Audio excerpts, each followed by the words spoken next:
La Revolución Cubana inspira nuevamente al movimiento revolucionario en Colombia.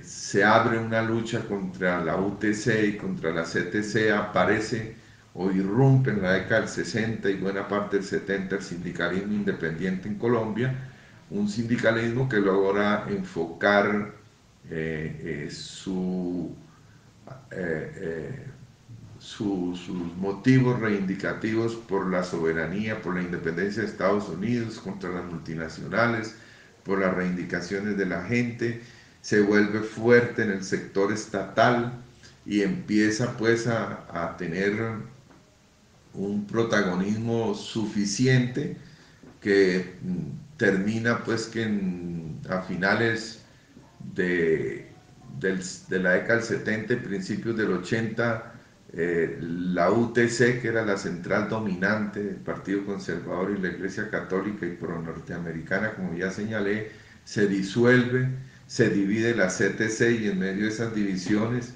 y con el sindicalismo independiente se crea la Central Unitaria de Trabajadores, que hoy es la central mayoritaria del país y cuya plataforma tiene un contenido altamente nacionalista, democrático, antipatronal. Esa es pues la etapa. Viene un periodo pues de discusión interna sobre el papel que las centrales deben tener frente a los conflictos internacionales y fundamentalmente frente a las disputas mundiales que se daba entre Rusia y Estados Unidos.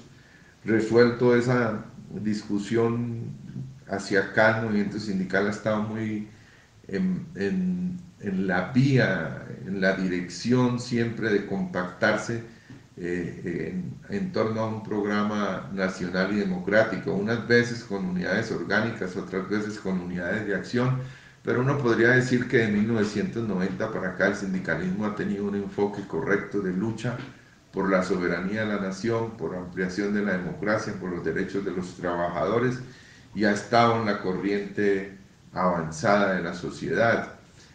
Sigue siendo pues un sindicalismo débil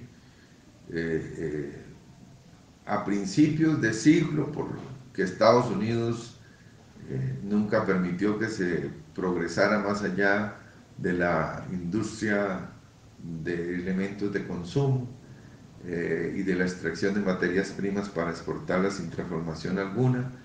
Desde principios del siglo somos unos depositarios de los excedentes agrícolas y de la producción de consumo de Estados Unidos y Europa, y eso no ha permitido un desarrollo importante de Colombia.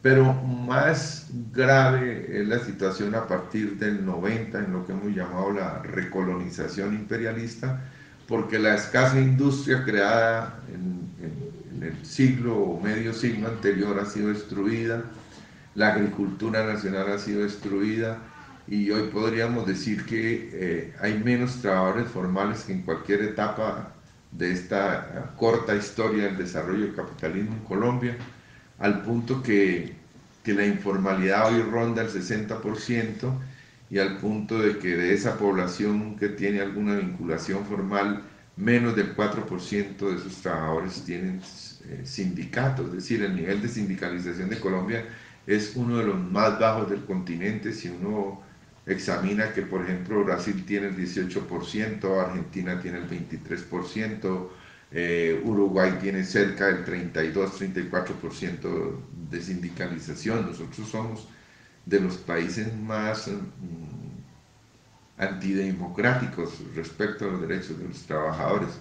Solo nos superan algunos estados de Estados Unidos, en donde hay cero sindicalismo. Esa es la situación del movimiento obrero hoy. Está metido en tres grandes centrales: la CUT, la CGT y la CTC, que es la misma que existe desde 1935-36, una franja pequeña de sindicalismo independiente. Y vuelvo a señalar, en lo fundamental prima hoy la unidad de acción. Estamos pues en la víspera de un paro estatal, y en ese paro estatal están involucradas las tres centrales, a pesar de las diferencias de enfoque sobre lo político y el origen ideológico de los dirigentes de esas centrales, uno puede decir que están hoy todas en la corriente nacional y democrática. Listo, Gustavo, para finalizar, y bueno, entendemos pues las dificultades que hay en el país en las cuestiones democráticas de la organización sindical y en general pues del movimiento social. ¿Usted considera que estos temas se deberían enseñar en la escuela? ¿Los estudiantes y los profesores de sociales deberíamos conocer más a profundidad estos temas, esta historia desde abajo y ponerla pues a discusión? ¿O cuál es su consideración? Bueno, es una bandera democrática y nacional de todo Estado. Una nación es nación en la medida en que sea dueña también, adicionalmente, de sus fronteras, sus recursos, su producción, su mercado interno, de su cultura y de su historia.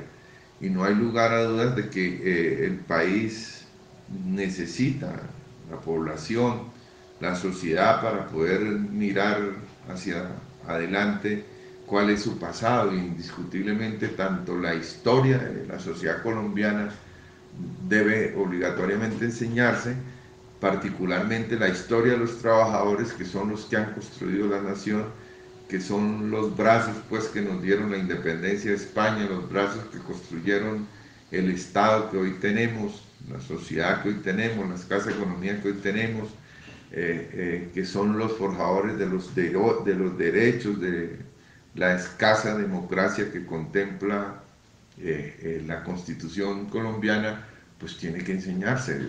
Han sido una fuerza determinante en la transformación del país y está en manos de ellos realmente que el país tenga un futuro mejor que el que hoy nos han propiciado los gobernantes actuales. Debe enseñarse. La historia del movimiento sindical es parte integral de la historia de la sociedad colombiana. Listo, Gustavo, muchísimas gracias y bueno, auguramos muchos éxitos en ese paro estatal que se está planificando y sobre todo que las cuestiones democráticas del país siguen fallando con estos gobiernos que le sirven más al interés extranjero, como usted lo relataba desde los comienzos de nuestra historia. Y pues bueno, sin lugar a duda el sindicalismo es un brazo fundamental para el desarrollo del país. Listo, muchas gracias.